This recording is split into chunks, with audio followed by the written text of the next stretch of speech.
You're listening to Psych with Mike. And remember, the book, Psych with Mike and Brett, A User's Guide to Being Human, has a ton more information in it that is corollary to the things that we talk about here on Psych with Mike.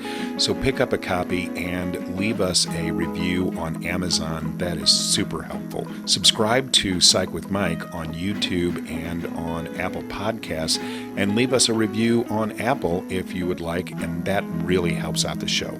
And now, here's Psych with Mike. Hi, and welcome into the Psych with Mike library. I am your host, Dr. Michael Mahan. Years ago, I served as a clinical consultant, clinical director of an EAP. What's an EAP? An EAP is an employee assistance program, and these are programs that work adjunct to a company's insurance and provide psychological services like a number of sessions every year.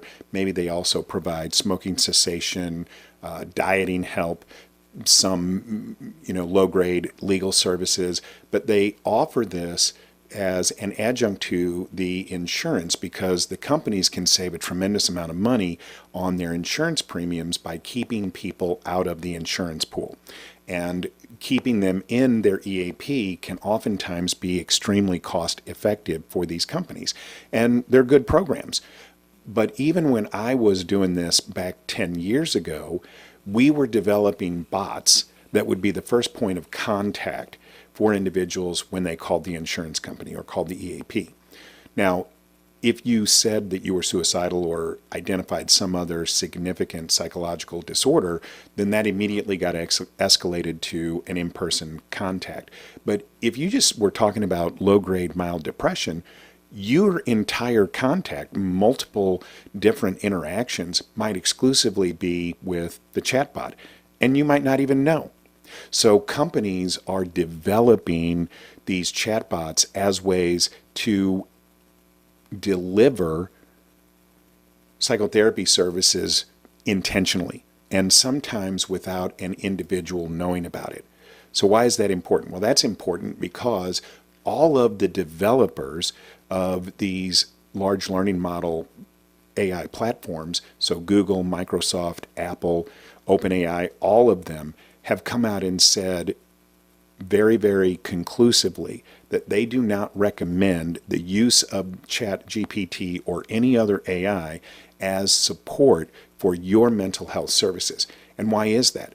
That's because there have been so many bad experiences that individuals have had using these learning models, large learning models, as a way to get their own mental health support. So MIT did a study, and what their study looked at was therapists using ChatGPT. And what they found was that when individuals get information that is being generated by a ChatGPT or other AI, but being delivered through the psychotherapist, they do not respect it. So there was a guy, he was in a session with his therapist. They had a sketchy connection. I know this is really frustrating. I do just a very, very small amount of online therapy, and I know when you have a sketchy connection, that can be super frustrating. But they agreed to discontinue their session and reconnect as a way to try and clear up the sketchiness or the latency in the video feed. But instead of turning off his video, the therapist inadvertently shared his screen. So when the client came back online, he could see that the therapist was using ChatGPT as a way to form his responses, and the client was rightly outraged. So therapists need to be aware that clients who are seeking in-person therapy don't respect the information that is generated by AI models as much as the information being delivered by a real live human being. So I would say, as a therapist, don't use it because you are undermining the confidence that your client has in you should they find out. Now, that's therapists using ChatGPT as an adjunct to their own services. What about when ChatGPT is being used exclusively as a therapist. Stanford did a study recently, and what they found was that a researcher who posed as a client, 13-year-old girl, had disclosed to the ChatGPT bot that she was hearing voices, and then later in the session had talked about wanting to wander out into the middle of the woods. And the AI's response was, "That sounds like a great adventure. We should go together." Now, no live therapist would have ever done that, because a live therapist would be able to contextually understand that if this person's hearing voices and now they're saying they want to wander out into the woods aimlessly, that that is a potentially dangerous, even life-threatening situation. They would never support or encourage that. But ChatGPT can't make that distinction. So then later on in the study, Stanford talked about this young man. His name is Alan Rain. His name has been disclosed, so I'm not disclosing any confidential information, but he was a 16-year-old young man. He began using ChatGPT as a way to support him when he was doing his homework, and eventually became reliant on it as his primary source of companionship. And at one point, he disclosed to the ChatGPT that he was feeling suicidal, and the ChatGPT bot actually encouraged him to follow through with that behavior, because the ChatGPT bot is designed to support what the individual who is giving it prompts is saying. And it can't oftentimes, and I would argue never, can it make that kind of nuanced distinction between what is appropriate and what is not appropriate. They're just not that advanced. Now, I told you I worked for an EAP, and in situations where you live in Nevada and you work in a mine and the nearest town is 250 miles away, online therapy is better than no therapy.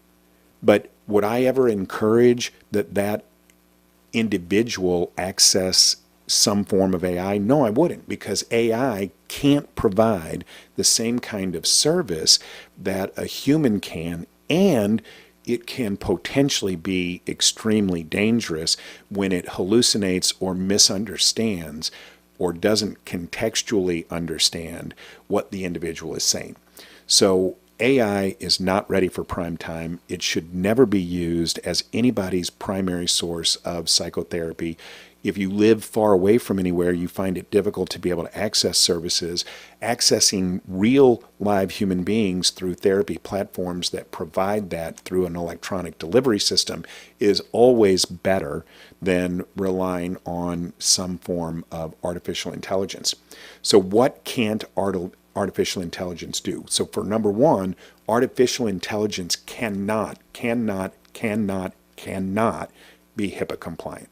So what is HIPAA? HIPAA is the health insurance law that says that your insurance or your medical record belongs to you no matter what and can't be shared without your express permission. So these AI bots are all large learning models, right? They're not just learning by the stuff that they're scraping from the internet anymore. Now they're learning by the things that people are saying and doing when they are interacting with the individuals that they are interacting with. That includes your information about your health care. That goes into the AI system and becomes a public domain. Your information is not protected in any way, shape, or form if you are accessing an artificial intelligence bot. The second thing is there is no confidentiality. So I, as a licensed professional, any other licensed professional who is delivering psychotherapy services, is bound by what is called confidentiality. That means that I cannot disclose your information without your express permission unless you tell me that you want to hurt yourself or someone else or satisfy one of the other requirements that disclosure be made, right? So if you want to hurt somebody under the age of 18 or over the age of 65, you want to hurt yourself, you want to, commit some heinous act of violence, then I am obligated to disclose that information.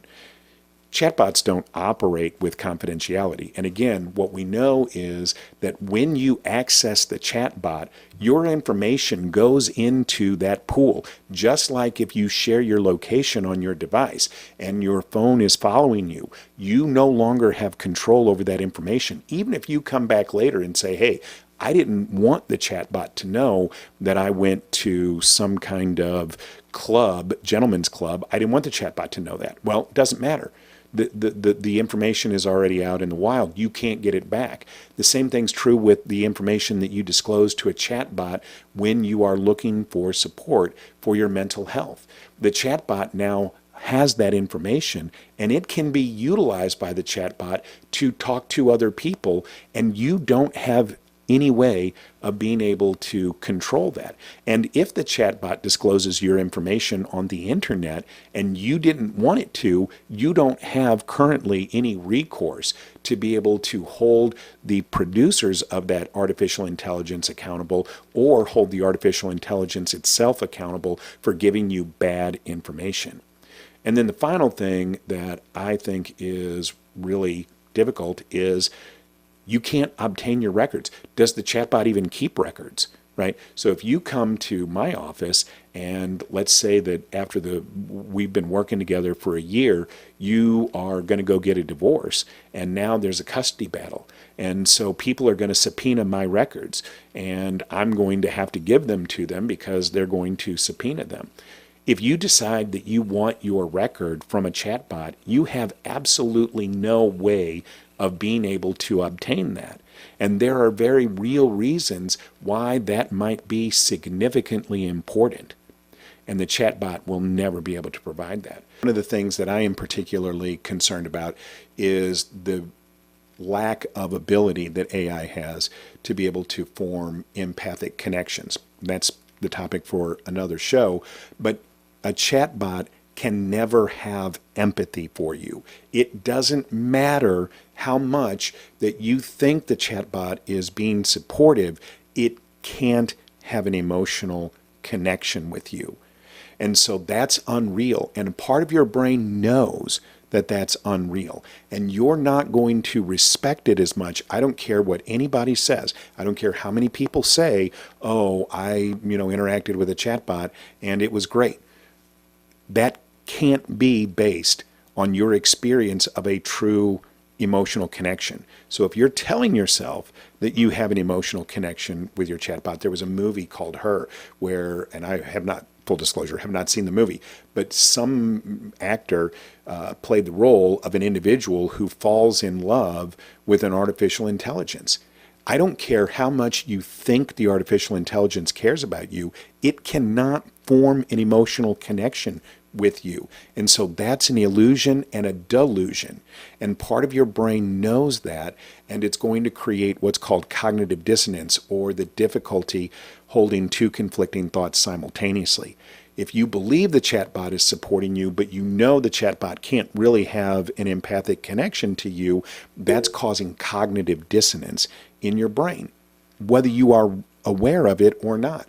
So there's so many reasons why AI cannot provide the same services as a real live therapist. If you want therapy, I'm always going to encourage you. Well, first off, I'm going to encourage you to contact me and set up an appointment. We'll do therapy. Or at least go to a real live person, whether that's in person or over some kind of electronic connection. But please, please, please, please, please do not rely on chatbots or any other form of artificial intelligence for your mental health services. You are an important, vital person to not only yourself, to the people that love you, but to society as a whole. You matter in the universe, and you deserve better for your mental health needs than AI. Don't forget, we have a book out, Psych with Mike and Brett, User's Guide to Being Human.